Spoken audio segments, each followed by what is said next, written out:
ஆங்கிலத்துல ஒரு echo chamber அப்படின்னு சொல்லுவாங்க.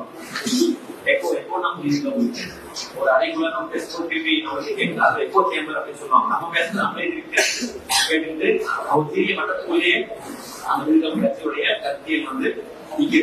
அப்ப நம்ம இதை பொது வீட்டுக்கு எடுத்துட்டு போக வேண்டும் என்றால் பொது அரசியல் பேசாம நம்மளால போக முடியாது. தலைவர் அவர்கள் அறிக்கையா எடுத்துவார், எந்த விஷயத்துக்கும் எழுதுவாரு, பங்களாதேஷ் எழுதுவாரு. காரணம் பங்களாதேஷ் காரணம் முடிவு. நீங்க புரிதல் கட்சியா ஒவ்வொருத்தரும் இதெல்லாம் படிச்சுட்டு அந்த உலக அந்நியோ இந்திய தேர்தலுக்கான என்னென்ன தேவை எல்லாமே படிச்சுட்டு தெளிவான இளைஞர்களாக இருக்கிறதுக்காக தான் அதை எழுதுவது. ஆனா அதான் பெரிய அளவுக்கு படிக்கிறாங்களா இல்லையாங்கிறது நமக்கு தெரியும். காரணம் அவர் உட்கார்ந்து ஒரு தேசிய அரசியல் ஊடக அரசியல் உட்கார்ந்து அறிக்கை எடுக்க வேண்டிய அவசியம் தமிழில் எழுத வேண்டிய எதுக்கு? நம்ம கட்சியை படிக்கணும், நம்ம தமிழை படிச்சு நம்ம புது அரசியல் போக வேண்டும் என்பதற்காக.